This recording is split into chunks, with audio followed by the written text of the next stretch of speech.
All right, I am so excited to welcome Maria Teresa Kumar to Tamarindo. Welcome. It's so good to have you here. Muchísimas gracias, Brenda. I think that this is such an important conversation. So, absolutely thrilled to be on. Thanks for having me. And thanks for the work that you do and for providing people with the information that they need that is oftentimes so taboo in our community. You're really providing and giving people agency, which I think is the most important thing we can do right now for our community. So, thank you. I appreciate that. Thank you. Yes, Tamarindo is your home. We're so happy to welcome you here. Now, of course, I want to acknowledge that we're connecting a few days after our community is still grappling with the latest atrocity, right? The latest death by ICE. So I just want to take a moment to acknowledge that this is something we're all grappling with. It was a father, Lorenzo Salgado Arajo. So I want to take a moment to acknowledge that. And I just like to do like a temperature check. How are you feeling? And yeah, we receive news like this almost on a weekly basis now. So I want to know how you're taking care of yourself during these moments. Yeah, I think the this moment for the Latino community is I think in many ways it is encapsulating how we feel every day, right? Um, One of the things that if you would ask like what got me into my work in the beginning, from the very beginning, where I like to say we're 22 years, it's because I witnessed firsthand how law enforcement would treat the young men in my family compared to the women. Mhm. And what happened with Lorenzo, he's not the first one, but he damn well better be the last one, right? I mean, it is the amount of policing that happens in the Latino community that goes underreported, the fear that people are walking around in this country right now with passports is not small. And it's one thing when we talk about, how us adults feel, but the conversations that I even hear among my children and the conversations I hear about among their peers is really frightening. And there's no excuse in a place where our community not only contributes to the well-being of this country every single day, that there is another atrocity where it's still has not reached the level of national anger that it merits, I think is really painful. And I do think that spaces like Tamarindo, learning for people to learn how to self-care, to have these conversations and to start preparing people for them in the workplace, I think is really important. If one of the things I would ask as a mother is that every single teacher in America really needs to learn how to have these conversations and how to identify depression among kids that might be in mixed status families that may have immigrant parents that are targeted or may not, but they just have an accent or right like so because it's very real. One of the things that with the first Trump administration that really, stood with me was I was about to give a lecture in Dallas for 3,700 school counselors. And this was in 2019. And before I took the stage, Brenda, I asked, what's something I should know that I should address that, these student counselors are grappling with. And they pulled up a study and they showed me that in Texas in particular, because of all of the stuff that was happening to children and their parents, the depression and anxiety among 3-year-olds in the Latino community was through the roof. Wow. You know that's trauma that is going to be really hard to unpack. And somehow this time around, the idea of another child being incarcerated or another brown man killed isn't taking people to the streets in the way that it should. And I hope that our solution is that we will be angry to organize and that we will be angry to register to vote and we'll be angry enough to actually change the system because that is why they're doing all of this, right? And we can get more into it, but history has shown that when we in the Latino community feel like our backs are against the wall, nosotros sabemos la lucha. I often say that when people feel that they're fighting against us, what they don't understand is that that's all we've known. But that is that when we do fight, it is absolutely for our communities. It is absolutely for our loved ones. And my heart right now really goes to Lorenzo's family to watch his son be so brave and demand action. Speaks to, I think, what every single person in this country that is brown is afraid of, and that is that a loved one will be taken away unjustly and without consequence. Yeah, yeah. Well, thank you so much for reflecting on this moment right now, because we Mhm. know it's something that's on everyone's mind. But let's back up. Let's talk Mhm. about your personal why. And I know you kind of alluded to it a little bit, Mhm. but first of all, and then for listeners, I know we just introduced you, but just tell a little bit about what your day-to-day is and what is your personal why? Why do you do this work every day? Yeah, no. So Brenda, my goodness, I co-founded Voto Latino 22 years ago, and it was because the census said that Latinos were the second largest population of Americans. It buried the lead, meaning that the majority of us at that point had been born here. It wasn't because of migration, it was because of births. And I grew up in California under Proposition 187, which was considered the original Show Me Your Paper laws. Right. And I grew up in a super liberal progressive town called Sonoma, California. And when Proposition 187 happened, I will never forget how our neighbors in a super progressive county started questioning our humanity, our Americanness, and our reality.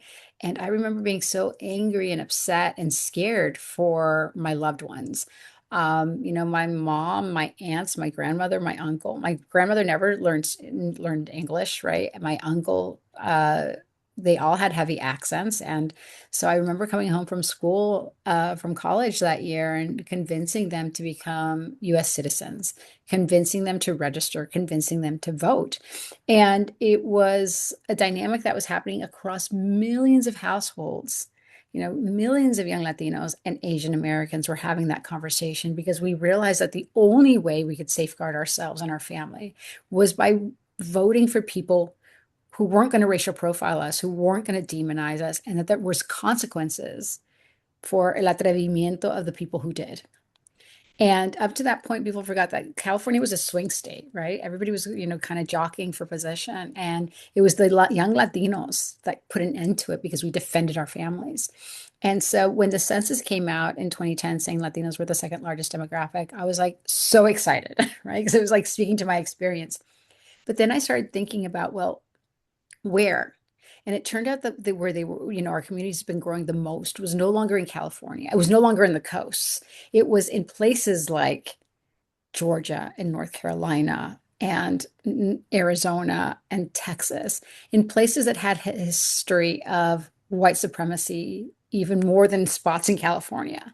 And I was like, if in my hometown that was ultra liberal could racially profile, incarcerate young brown men at scale, what was going to happen to these other communities that didn't have that organization, didn't have that lifeline, did not have that network? And that was the genesis of Voto Latino. Like we literally, most people build for elections one cycle at a time, right? And Mhm. what Voto Latino did, we did something very different. We said, okay, in Georgia, Latinos are only 3% of the voting population.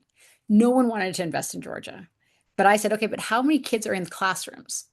And it turned out that in Georgia at the time, while only 3% of Latinos could vote then, 16% of the classrooms were Latino. And I Mm-hmm. was like, so let's start building that base, right? Because the other thing that was my experience, and Brenda, I don't know about yours, I first gen in all the ways, right? So I was translating for my family long before I was 18 years old. And I was like, so if we can start teaching young people at a very young age their power, will they also start translating the power to their families? And we were never afraid of tech. I mean, I'm really going to date myself. We started on MySpace, Brenda. Like that's where we started organizing. And it wasn't because we were super savvy, it's porque no tenía dinero. Like I started Voto Latino But that's literally on where my people credit were, card. you Yeah. meet people Yeah, where they that's where we are. were. And I didn't have resources. I started it on my credit card. Don't do that, anybody. Like there's resources. It's a terrible, but it was like this understanding that everybody at the time only wanted to speak to us in Spanish. They said that young Latinos didn't care, and they said that we weren't tech savvy. And that was none of my experience. And So anyway, so that's how we built it. And fast forward to 22 years later, I can proudly say that Voto Latino, we have registered 1% of the American population. Wow. Hmm. And of the people Voto Latino registers, porque no los dejamos, like we give people information so that they can, of the people, 80% go on and vote. And to give you to give you some appreciation, usually a Latino, if they're registered, only 60% of the chances they'll go vote. And so So it's like we're, following through. yeah, Hmm. so we follow and we talk to them, and usually people say, well, it's too expensive to register and get out to vote a Latino. It's like, no, for $26, we can register someone and get them to vote. And once we register them, they never stop getting messages from us. We're that, and I like to say, Brenda, that we are like your cool older sister until you're registered, and then we become your sweet, endearing, annoying aunt, so that we want to make sure that you do your business. So, Yeah, but you do it in a way, I mean, and speaking to your social media, I think you do it in a way that is bold, that, there's many, luckily, right? Look, you referenced Prop 187, this is 1994. Now, where we are now, there are lots of great, longstanding Latino serving organizations that yeah. register people to vote. But I think something that makes you stand out is that I think you really do, you're bold, you're bold in the way you you're messaging people, the focus and the strategy of not ignoring but investing in young people, knowing that they're the future. I mean, I think that's really where you all stand out and where you're making a difference. And then two, I also want to mention, you described a California that is not what we think of now, right? Right. California, since the Trump 1 and 2, has been like a model of sticking it to him, right? Like saying Right. absolutely Exactly. not. 100%. Yeah. So it's something that we can point to say, as this country is having its 187 moment, there is a future in which things can Yes. turn around. But it Yeah. requires those kitchen table conversations of us talking to our parents to register to vote. Folks, that there's a lot of legal permanent residents that weren't citizens yet. I know for my dad, the Trump point one, it will Yeah. motivated him to become a citizen. And Yeah. so it takes all of that. It takes those individuals, but it also takes the organizing. It takes Yeah. the nonprofit organizations. It takes the collaboration, the working across the best Yeah. practices. Like you all had this model and you said, let's take it to Georgia. So that's Mhm. what it really takes. And it's Yeah. exciting because it is possible. So I think that folks Yeah. should be hearing that. Now, something that we do here at Tamarindo, I mean, we've been the long-standing Latina-led podcast. Not always, but a lot of our listeners are Latinas, and a lot of our guests are Latinas. So I want to speak to you Mhm. as a Latina.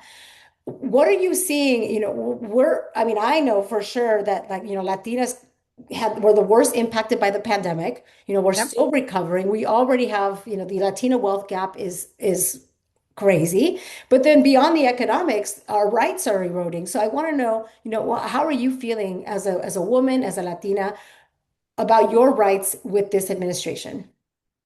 So I think this is where we really need to level with each other, because oftentimes when we talk about ancestry, we think of our ancestors, right? The people that passed and that we learned from our abuelita and she learned from her abuelita.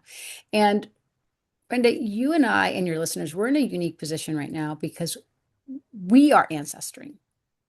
Every single decision that we make, whether we choose to participate, whether we choose to volunteer, whether we choose to, support someone that is aligned with us, we are ancestring for the children who are already in our classroom. We are ancestring for our children. And I say this because I have, my 14-year-old daughter right now. If we do not course correct in the Latino community, she is right now growing up in a country that has less rights than when I was growing up. And that absurdity is not lost on me. Mhm. And I think that we have to also be very clear with our community is that it is because of the rising power and strength of the Latino community that we're seeing this whiplash. I'll give you an example. I was really interested in Governor Huckabee in Arkansas when she became governor. The very first piece of legislation she signed was to outlaw the word Latinx from government documents. Because of course that's the number one issue. Right. But that to me was a tell I'm like, what's going on in Arkansas that you're so afraid that you think that you need to lead with striking Latinx? Because you're not wrong, Brenda. Of the 99 problems in the Latino community, that's not one of them. I mean, we may disagree with whether we agree with it, but that's it, right? And so I did a little digging, and this is what I found. It turned out that in parts of Arkansas, 70% of the classrooms are Latino. 70%. You know what she also did? She also told corporations that they no longer needed to require checking the age verification for Mhm. child labor. Mhm. Right, that's So all correct. of a sudden, they found 12-year-old brown children working in factories at 4 o'clock in the morning. Then Hmm. they banned books so that we couldn't know our history. Then they said that young women could not have access to abortion. All that collectively is saying that you are trying to suppress the learning, our agency, our ability to control our economic future, whether it's through education or whether it's through reproductive health. And that just tells me that you're really afraid of us. So, in a place like Arkansas, where you have roughly 200,000 Latinos that if they registered, they can change the direction of that country, imagine what happens in a place like Texas. Well, Right. imagine when you have a place like we are right now. Oftentimes people say, well, Latinos don't vote. I said, no. The biggest challenge right now we have in the Latino community is that half of us are not registered to vote. And that half is disproportionately young. One of the things that, we hear about is this, transformation of the country. But when I say that we're young, we have an additional 2.4 million Latino youth that will be eligible to vote that were not old enough to vote in 2024. Two Hmm. and a half Hmm. million. So that's opportunity. And so while they keep changing the goalposts, what I'm encouraging us to ancestor and say, you know what, let's get in the game. Because when we get in the game, we change the possibility of what California became. We change it in Arizona. We've changed it in Colorado. And it's like the reason that there's this momentum against us is because they're trying to put back the future. And I keep saying the future's here.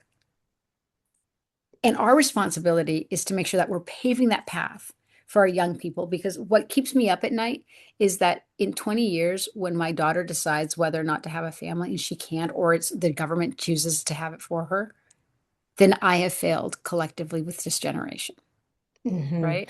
And I do think that doesn't have to be the case. I think that when we collectively put our heads together and say, vamos a marchar, and we're going to get mad and we're going to do all that, but then we're going to marchar to the polls, that's what they fear.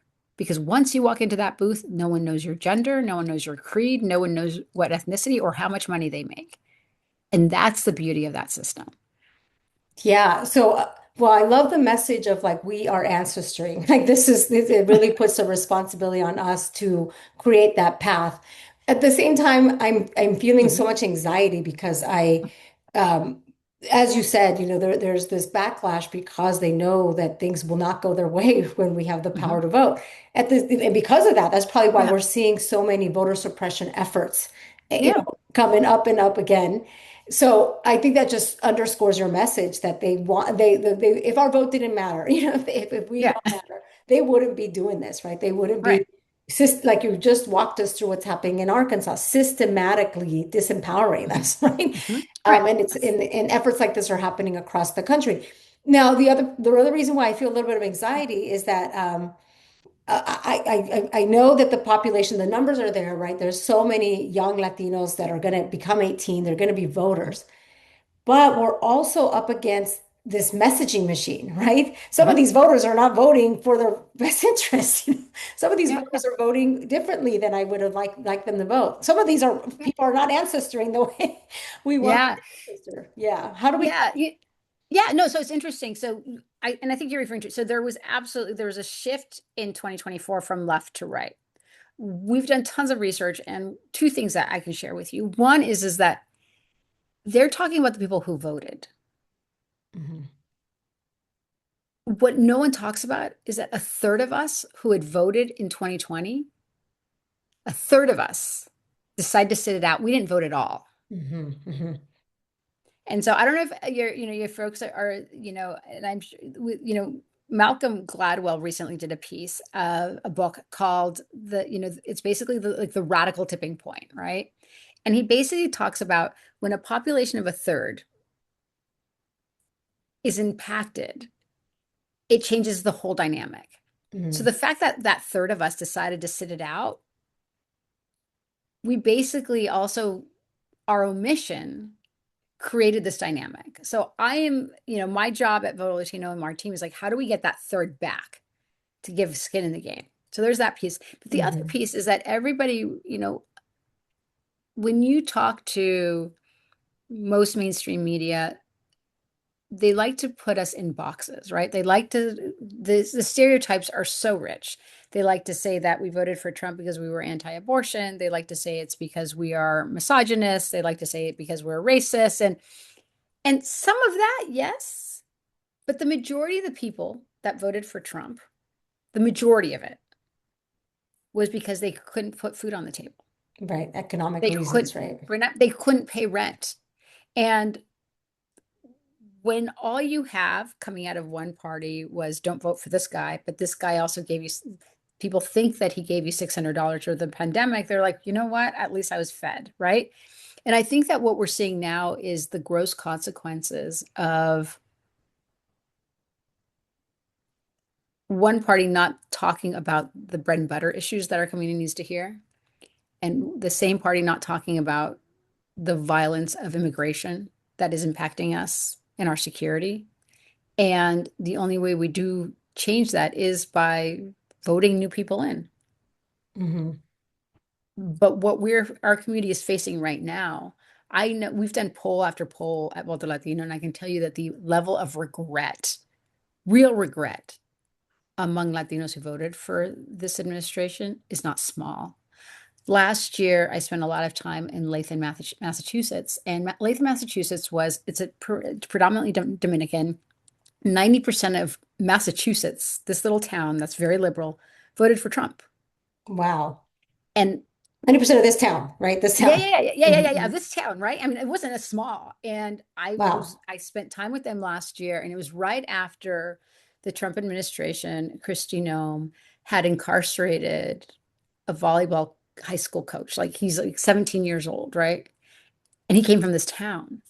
And the real remorse from these community leaders and from the people who voted for this, saying this is not what he promised us. He promised to protect our communities. He promised us that everything was going to be cheaper, and he's done the antithesis.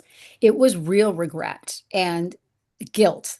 And I think that what our community right now needs, who we need so much, but we need a moment of healing. But we also need to realize that we have so much agency come November to put a checks and balances in the Senate and in Congress. And if a third of us chooses not to vote, we're acquiescing to the maltreatment of our community.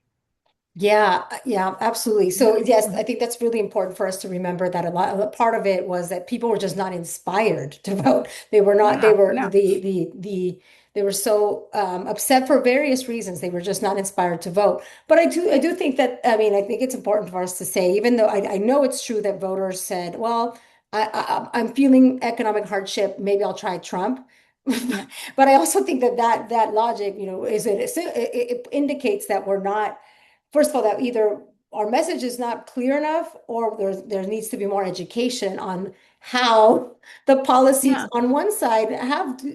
historically have No, I better think, economic I consequences. think, Yeah. yeah, no, I think the education is really, it's the lack of education is one of our biggest barriers, right? So when we go into communities, if you were to ask me like the two reasons Latinos don't register and vote, number one is that people say, well, no one's asked me. And people are like, well, that's absurd. Why do people have to ask you? It's like, well, unlike the white community, the African American community, where they have a legacy of voting and having those conversations with their families, we don't, right? Hmm. Hmm. I was the one, I mean, I was 18 years old when I convinced my family to register to vote. Like I was 18, but we didn't have a history, right? And so you have a new generation in sharing that information.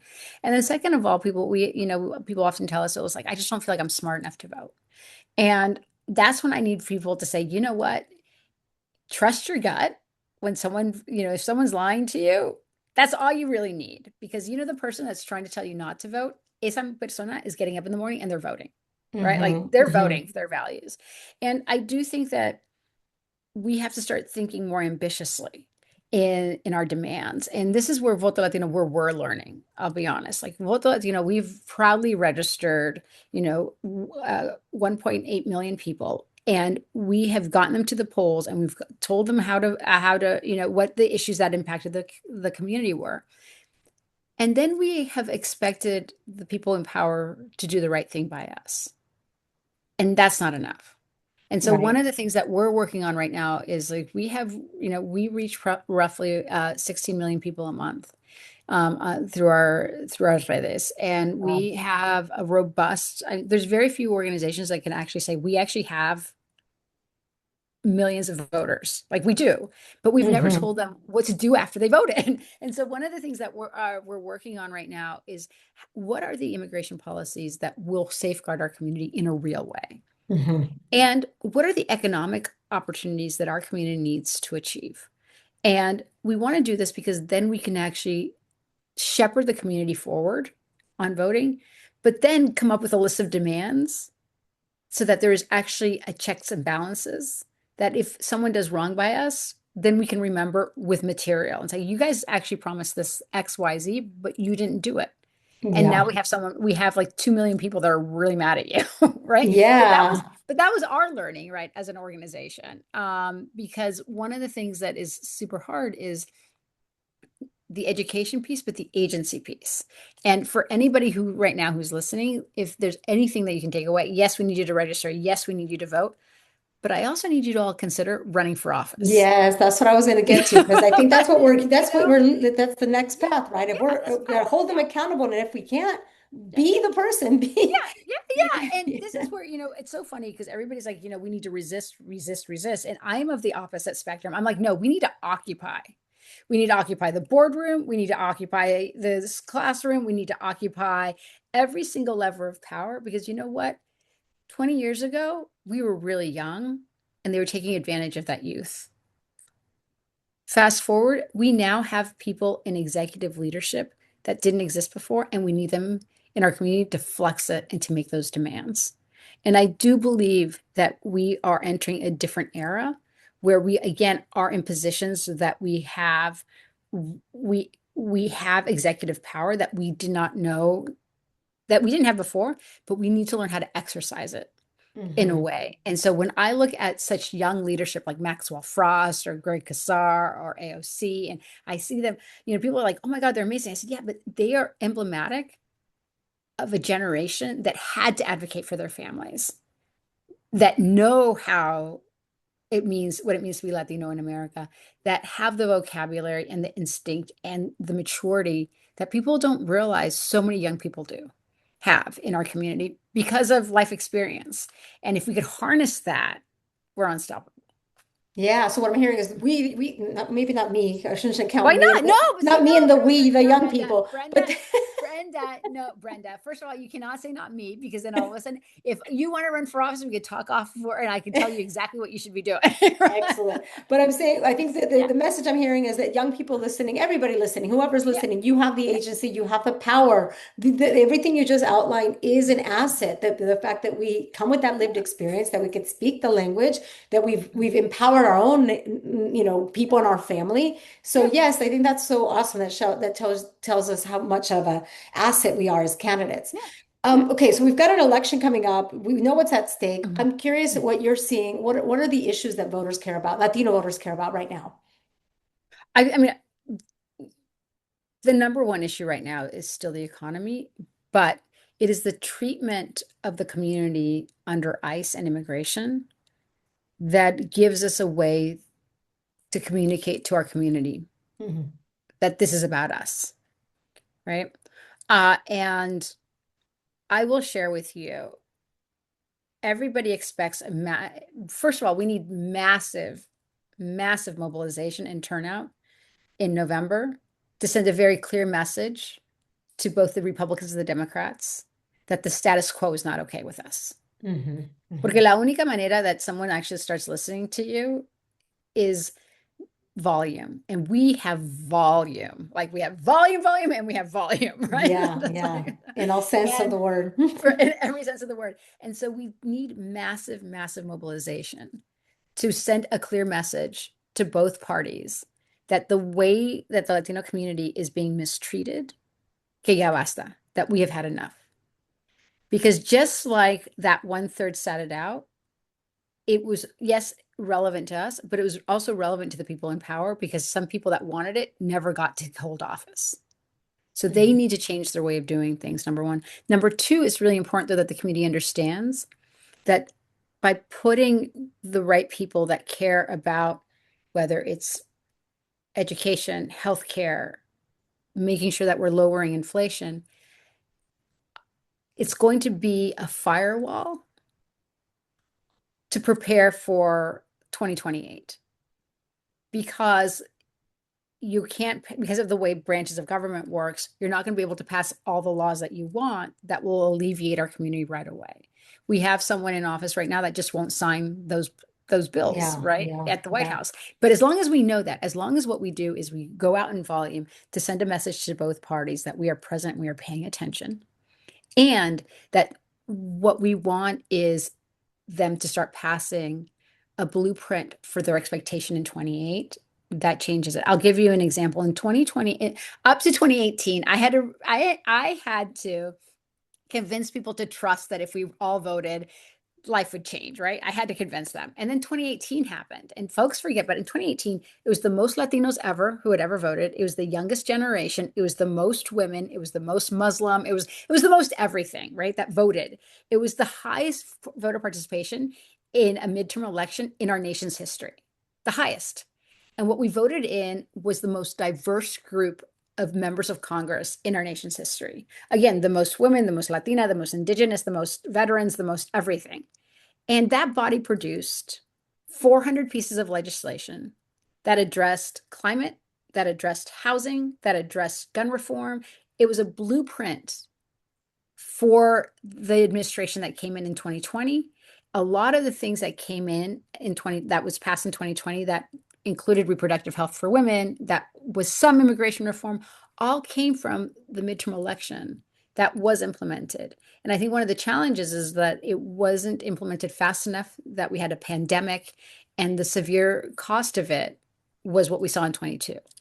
But it's a long-winded way of saying, Brenda, that if we come out in volume and we elect leaders in the House and the Senate that can work on a blueprint, that we can then make demands for 28 to change the course of the country, then we have agency and we're in the driver's seat and we could actually make demands because we'll be able to say, you held your promise or you did not hold your promise. And I think for us, for the community, the best way for us to safeguard, if California has ever been, an example, the best way that we can safeguard ourselves is by showing up in mass in the voting booth, because that's our biggest protest. And that's, fortunately, unfortunately, that's when we get politicians' attention because they realize, wait a second, I am actually working for someone. So we have a big assignment here. I mean, something else that I It's think not. Go to vote. No, it's yes, not a we big got to do assignment. it. We got an Go assignment. go to votolatino.org, sign up to be a volunteer, sign up to be a poll worker. We will put you to work. And we do it with fun. So Yes.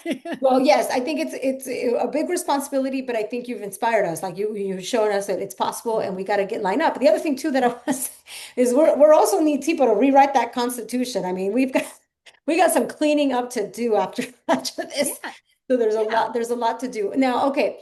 I want to just do quick rapid fire fun yeah, questions to wrap yep. up. And then, of course, you're going to leave us with exactly where we need to plug in to get involved. So first off, and could be whatever it is, like what is something that you want to celebrate? We say we give it your matraca, especially right now with the World Cup, those big sound makers. I know. What Let's is not your talk about the World matraca? Cup. Makes me I sad. know, I know, it makes me sad. Go Norway, I guess. Yes. I know, right?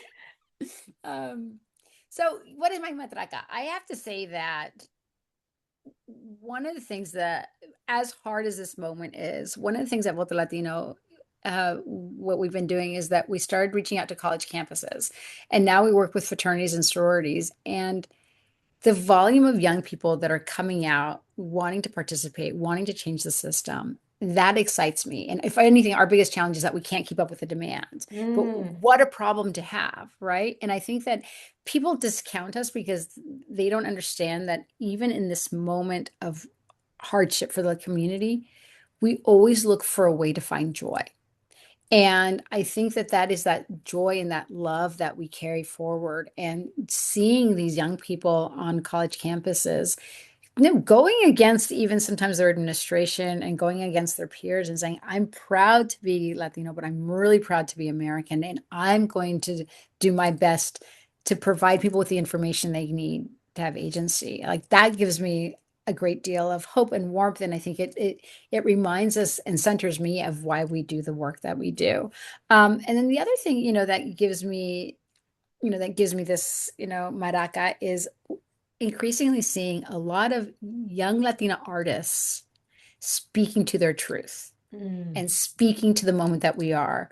There's a lot of headliners that don't want to talk about the situation that the Latino community is. But then you see Becky G, who is unapologetic. You see Kali Uchis, who's unapologetic. I mean, I went to the Kali Uchis concert with my daughter. She had just graduated eighth grade, and we're like celebrating. And in the middle of the concert, she does this beautiful, beautiful commemoration to immigrant parents and mm, what it means to be American and maybe not seen, but always demanding dignity. And the crowd went crazy because our community recognizes that we have earned everything.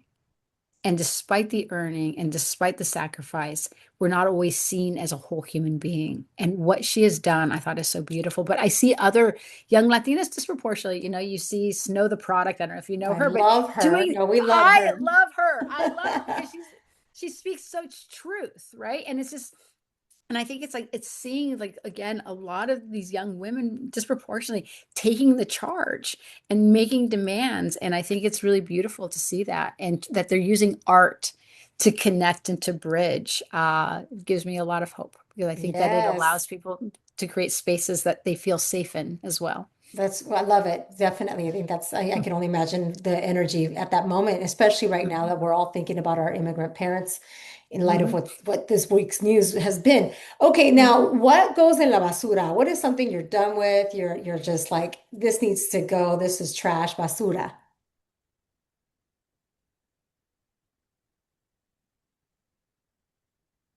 This is going to be controversial.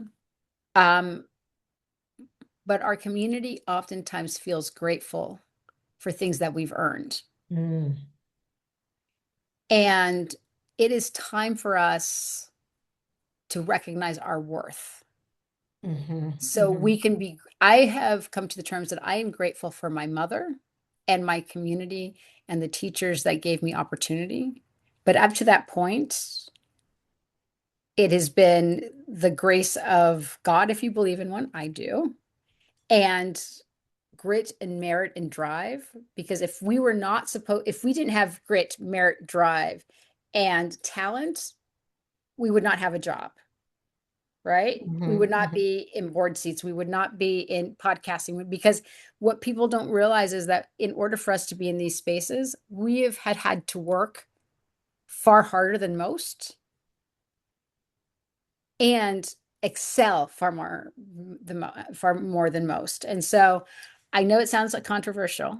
I think that we need to take care of our health, take care of our families, take care of our loved ones, but we have to stop being so grateful that we water down our merit and our Yeah. talents.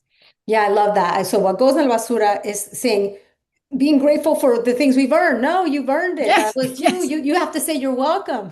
Yeah, exactly. You have to say you're welcome. And that doesn't mean that you're rude about it. I mean, it's like, no, this is like we are sadly in a world of transaction. And if we weren't worth things, it would be very different. And I think we have to recognize our worth and we have to hmm make demands of our worth. And we have to, when I see another Latina in a room, I am always so excited because I recognize how hard she had to work to get there. Because it's really important for us to remember that nothing has ever been given to us. Nothing. And so we need to walk there with pride, with ownership, and at the same time recognize that it has been merit and sacrifice, whether your own or your communities or your families, right? I always say that, I am so grateful to do the work that I do, but it was because my mom very much deferred her dreams. Mhm. And that is where I'm grateful. Right. And so, and I do think that I oftentimes,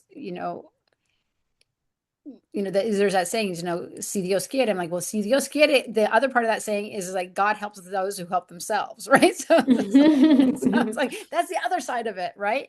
And so Dios quiere that we are the best versions of ourselves every Mhm. single day. And that includes loving ourselves and includes recognizing our talents and our merits in a time when people try to diminish them.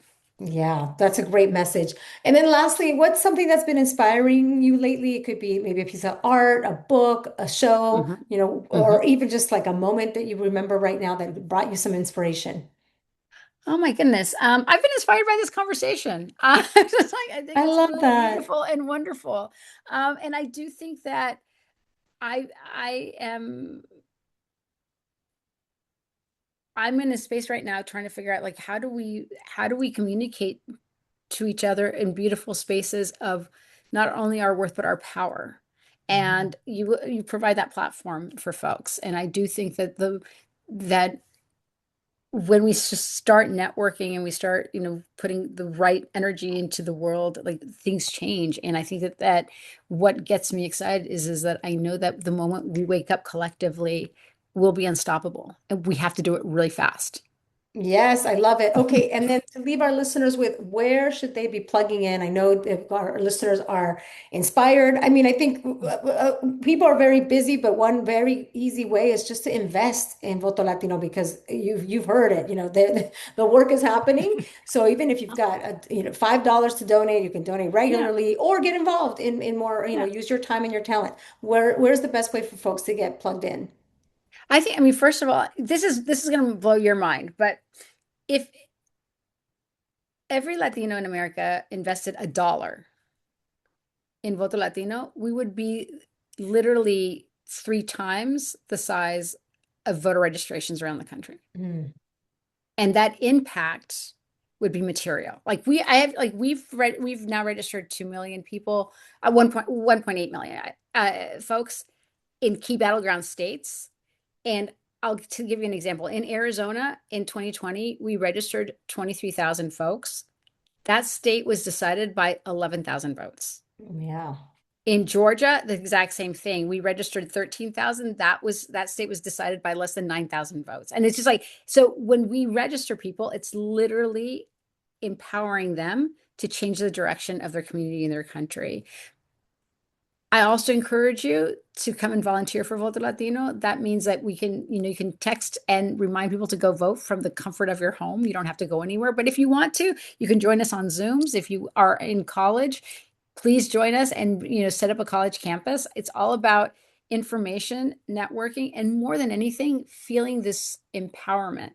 And if you're interested in running for office, let us know because we will absolutely plug you into the right places as well. So, Excellent. um, there's so many opportunities, but more than anything, we need volume of our communities to come out to participate. Para mostrarles un mensaje que ya basta, que not respecting our community to try is not okay anymore, and that we are old enough to actually change the course of the country. Yes, yes, I love that. I'm feeling very empowered. And to quote Jennifer Lopez, let's get loud. Okay. Let's get Loud, loud, proud. loud and proud, and turn up that volume in all the Yeah. ways. Well, Mhm. thank you so much, Maria Teresa Kumar. This was fabulous. I wish you the best. We, of course, are, like I said, Tamarindo is your home. We're here to amplify your message. We're here to support. So, muchísimas gracias. Have a fantastic rest of your day. Gracias. Thank you. Tamarindo Podcast is Brenda Gonzalez and Delcy Sandoval. We are also the show's executive producers. Karina Riverol of Sonoro Media provides production support. Jeff Ricards wrote our theme song. The best way to support our work is to rate and review Tamarindo Podcast or share an episode with a friend. Get in touch with us at tamarindopodcast.com.